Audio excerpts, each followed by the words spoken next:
So now that we're talking about, branding and SaaS and everything, I want to understand how can a SaaS business integrate branding into their product once, say, they are out of the beta testing phase? And what are the social media platforms that they can perhaps use? Yeah, so at this point, so let's say you got out of beta testing, you've done your research now, you've done your one-on-one interviews, your competitive research, you know the gaps you're filling in the market. So at this point, it's about using all this data that you have to create kind of a customer experience framework, essentially. So what this means is, put together true to life personas. So 2 to 3 people that represent your brand and, what motivates them, what gets them moving, what are their values, things like that. Also understand their goals and their endpoints.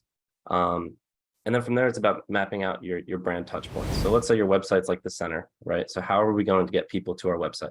So we have, our newsletter, we have a blog, we have et cetera, maybe a LinkedIn profile, mapping all those pieces out, and then developing a clear message. So now you know your audience, you know where you're trying to go. What's your core message and how are you going to convey that through all those different touch points? And then from there, it's about, I think company culture too is really important. I think the people that represent your brand should all have a consistent look and feel and talk the same, and all of that should be consistent. Once you have that all mapped out, it's about implementing that. So go to your different touch points and do one at a time.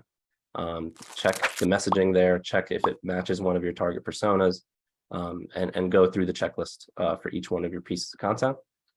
From there, you develop essentially a hub that gets people straight back to your website, and each piece of content is very consistent throughout. Okay.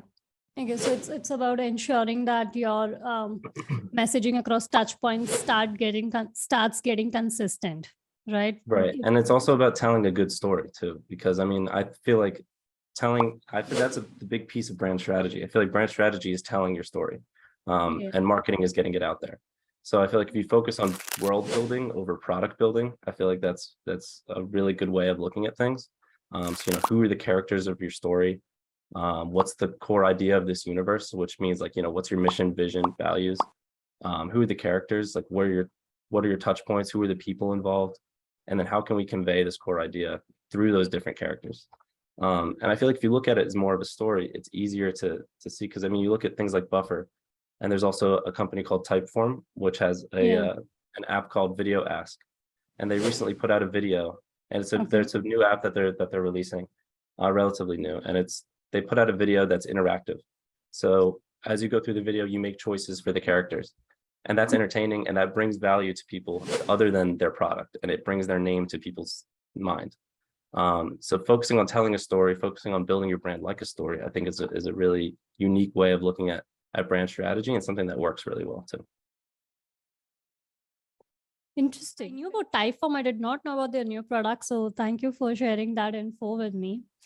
I'll just go to the second bit of the question. That is, which social media platforms would you recommend for a SaaS business that is just starting on with their beta testing process to drive traffic to their website? I think it depends on the type of SaaS business. So if you're B2B, I think LinkedIn is your place to be, because that's where you're going to find the bigger companies that are willing to buy, larger packages, things like that. I think if you're B2C, so more consumer based, I honestly think Instagram and TikTok is your place. Which sounds, people are pretty apprehensive to that idea, but I feel like that's where things are going. Especially video content now is doing the best on all platforms, and most platforms are pushing it. So if you can get ahead on something like TikTok or Instagram, I think choosing one is important too. And that comes down to your customer research, figure out where they're hanging out. Younger audience is usually TikTok, a little bit older is Instagram. So it's choosing the right one between those two, and then really hammering home video content. And make it authentic. Like I was saying before, you don't need to overproduce this stuff. You can get people with maybe 10,000 followers. You can pay somebody like that to just talk about your product, and it doesn't have to, they can just hold their phone up and talk about it. And things like that work a lot better now than they used to. What would be your take on Twitter? Because I usually get a lot of DMs from a lot of SaaS founders, for whom the target audience is freelancers, to sign up for the beta testing phase of the product. So do you think Twitter is a good place for that? I think yes, that's especially for beta testing, but it also depends on the size of your audience. So if you have a large audience that's going to be using Twitter to talk to you, because that's the main idea for Twitter, is you're going to get real-time feedback. So if you have an audience that's going to use it, then great, go for it.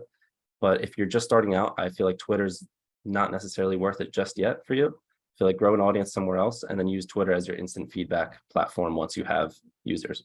So it really depends on where you stand in terms of your social media following.